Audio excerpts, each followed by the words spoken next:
E aí, pessoal, tudo bem com vocês? Eu espero que vocês estejam maravilhosamente bem. E hoje eu lhes trago uma partida muito bacana do Alireza Firouzja jogando contra Hikaru Nakamura. Essa é uma partida que aconteceu hoje mesmo no Speed Chess Championship e o Alireza tá na final. Ele venceu o Nakamura e vai enfrentar ou o Magnus Carlsen na final ou o Hans Niemann, quem quer que vença essa semifinal. Provavelmente vai enfrentar o Magnus, né? Mas o Firouzja fez um campeonato excepcional e ele regaçou o Hikaru Nakamura em vários controles de tempo. Essa partida que eu vou trazer aqui para vocês foi uma partida de blitz de 5 minutos, onde o Firouzja vence de maneira espetacular contra a italiana do Nakamura. Então, bora dar uma olhada, vamos tornar essa partida belíssima também instrutiva aqui agora. Temos peão em E4, peão E5, cavalo em F3 ameaçando E5, cavalo em C6 defendendo e bispo em C4 abertura italiana. O jogador de brancas ativa o seu bispo e o principal alvo do bispo aqui é a casa de F7, que é o peão mais fraco do tabuleiro porque ele é defendido apenas pelo rei. Temos então cavalo em F6, que é o lance mais ativo. O jogador de pretas contra-ataca aqui o peão da casa de E4 e convida as brancas, se quiserem, a jogar o ataque fegatelo. Não é o caso, o Nakamura joga o simples peão em D3 defendendo o seu peão e temos bispo em C5. Isso daqui é o que a gente chama de Juoku Piano ou jogo calmo e basicamente tem esse nome porque vão correr aqui muitos lances até a primeira captura ser executada. Geralmente é um jogo decidido mais por manobras do que qualquer outra coisa. Temos o roque por parte das brancas, D6 por parte das pretas e bispo em E3 por parte das brancas, ofertando a troca de bispos. Essa troca de bispos ela é bem temática e você pode aceitar de pretas. Então a ideia seria, se você toma o bispo do jogador de brancas aqui, ele fica com peões dobrados e esse peão vai ser um alvo de longo prazo, você tem algumas maneiras de tentar ameaçá-lo.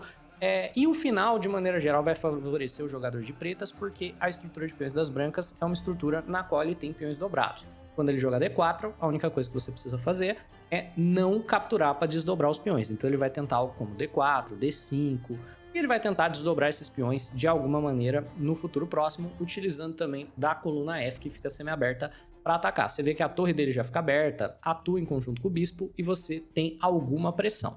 Mais natural para o jogador de pretas, no entanto, é nem aceitar essa troca de bispos, e sim jogar bispo de volta para a casa de B6. E olha que interessante, o jogador de brancas quase nunca quer capturar o bispo da casa de B6. Esse seria um erro estratégico muito grave. Por quê? Tá vendo que todos os peões das brancas estão em casas claras? Pois é, já falei disso várias e várias vezes. Casa fraca, bispo bom, bispo mal. Vocês já estão cansados de ouvir falar do tema. Mas olha só que interessante, se esse bispo sai de cena, não somente é bom porque a gente captura em direção ao centro e abre a torre, então a gente desenvolve uma peça sem nem ter que mexer essa peça, como mais importante ainda, o jogador de brancas fica com algumas casas problemáticas na posição. A casa de F4 é uma casa excepcional para a gente colocar um cavalo. Então o jogo poderia seguir como, por exemplo, cavalo em D2, roque, peão em C3 e agora uma manobra típica. Nós jogaríamos algo como cavalo em E7, com o objetivo posterior de jogar cavalo em G6 e plantar o cavalo na casa de F4. E não tem muito que o adversário possa fazer a respeito. Esse cavalo vai ficar na cara dele, mirando o peão de D3, mirando vários sacrifícios, fortalecendo aqui um gigantesco ataque e o adversário não tem como lidar com isso sem gerar outras fraquezas. Talvez ele tenha que jogar tipo assim, rei na casa de H2 para poder jogar G6 sem pendurar o peão de H, mas de maneira geral é um tema muito importante. Nem você, jogador de brancas, quer trocar o seu bispo de casas escuras, nem você, jogador de pretas, quer trocar o seu bispo de casas claras, sem de alguma maneira fortalecer a casa de F5. Note que se você toma, o peão fica de olho na casa, então já não é ruim para as brancas, tá? Mas vamos lá, o Firouzja volta o bispo para a casa de B6, temos bispo em B3 por parte das brancas, que é um lance de espera barra solidificação. A ideia é que se a gente jogar tipo cavalo em A5 para pegar o bispo, novamente ele vai tomar com o peão de A abrindo a torre.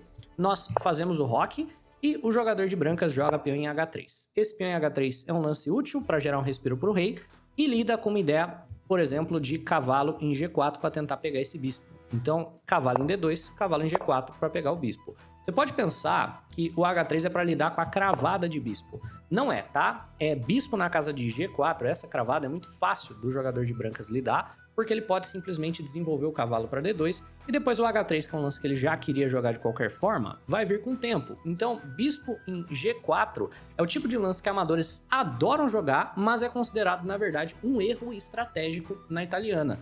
Ou você não desenvolve esse bispo, não mexe nele, ou ele vem para casa de E6 com a mesma ideia do bispo de casas claras aqui.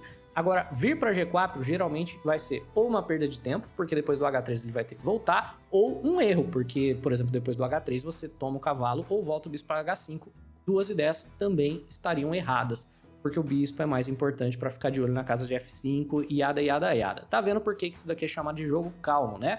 Basicamente, inteiramente decidido em manobras e trocas corretas. Temos peão em H3 então, peão em H6 por parte das pretas, mesma ideia, né? O lance é mais para gerar um respiro pro rei do que qualquer coisa.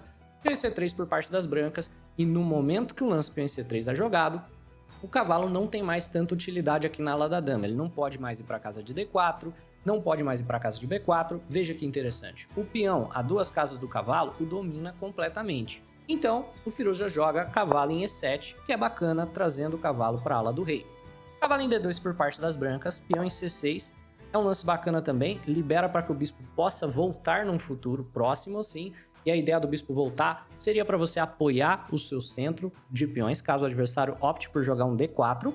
E olha só, não é que temos D4 por parte do Nakamura, tentando abrir o centro, e o Firouzja joga cavalo em G6, apenas defendendo o seu peão de E5. Temos então torre em 1, liberando a manobra, cavalo F1, cavalo G3, que é uma manobra típica. Torre em 8, apenas defendendo o peão da casa de E5. O bispo vai para a casa de C2, né? Ele vê que não tem nenhum tipo de ataque por aqui. Então é mais importante a gente solidificar o centro do tabuleiro. E o bispo das pretas vai para a casa de C7.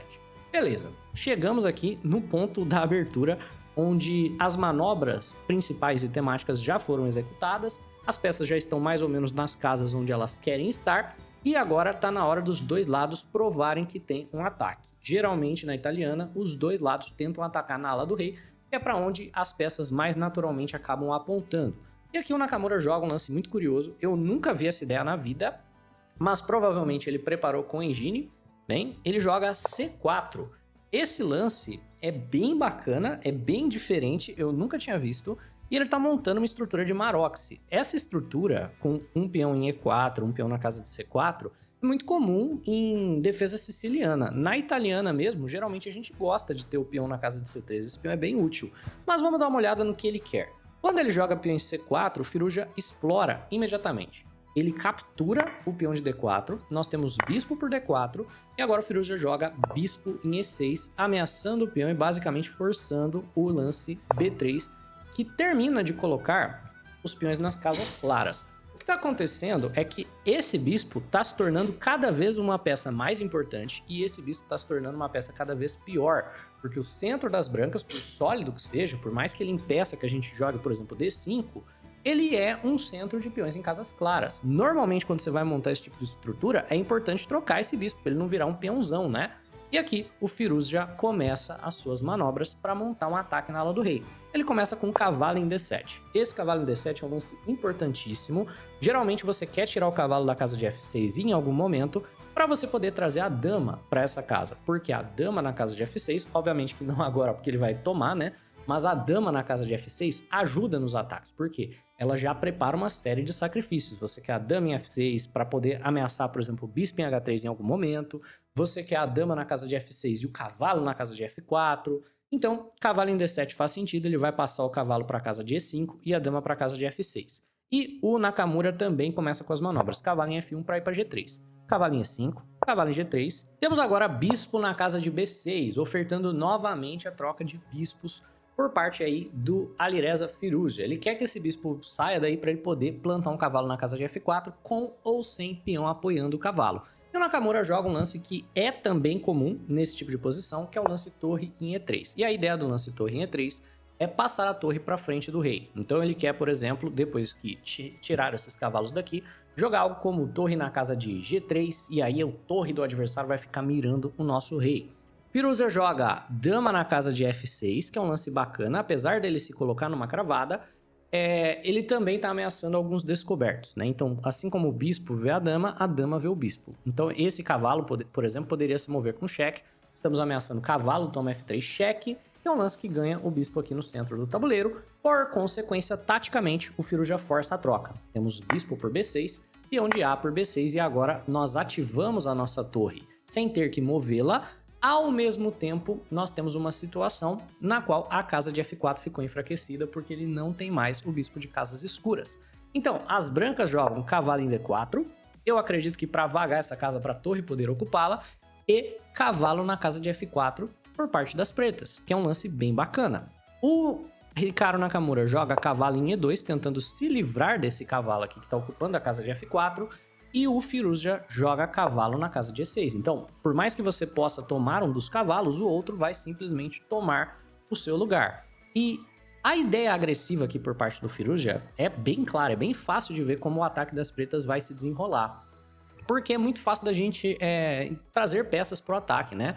Por exemplo, essa dama e os dois cavalos e o bispo aqui na frente do rei branco dão mesmo uma sensação de insegurança. Parece que tudo vai colapsar em um momento. O jogador de branca joga peão em A4, com uma ideia bacana, né, de inutilizar essa torre.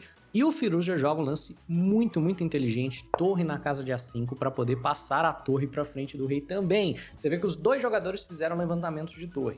Uma coisa que vai ser importante no futuro, e o problema do torre em E3, é que o Nakamura nunca tirou a torre da casa de A1 dessa diagonal. Então isso vai se tornar relevante ali no futuro, tá? Se você faz os levantamentos de torre, não é bacana se colocar nesse tipo de posição, onde, por exemplo, a dama não pode se mexer por conta dessa ideia de cravada, né? Você ficar com a sua torre no fundo desprotegida. Temos então torre em G3 por parte do Nakamura. Um lance bacana, ele quer impedir torre G5, apesar de que aqui torre G5 você pode jogar de qualquer forma. E nós temos H5, com uma ideia talvez de H4 para chutar essa torre daqui.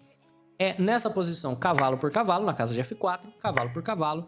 E foi nessa posição que Hikaru Nakamura joga o lance rei na casa de H1, permitindo um sacrifício maravilhoso por parte do Firuza, que acaba levando a vitória. Esse daqui é um dos lances mais bonitos que você vai ver. É um sacrifício que tem várias e várias camadas e ele explora vários problemas da posição das brancas. Eu vou dar algumas dicas e você tenta encontrar por conta própria. O problema do lance rei na casa de H1 é que o rei fica um pouco exposto aqui na coluna H. Ao mesmo tempo, o cavalo também está um pouco solto e a dama está sobrecarregada. A dama tem que defender o cavalo e a dama tem que defender a torre. Então, tendo essas informações em mente, eu gostaria que você pausasse o vídeo e tentasse encontrar o lance que a Alireza Firuza jogou para vencer Hikaru Nakamura na semifinal do Speed Chess Championship de 2024. Pois bem, para vocês que foram capazes de encontrar o lance, meus parabéns, e para aqueles que estão aqui apenas para aproveitar a partida, o lance que foi jogado foi o incrível lance Bispo em G4. Esse lance é belíssimo e é um sacrifício que basicamente não pode ser aceito.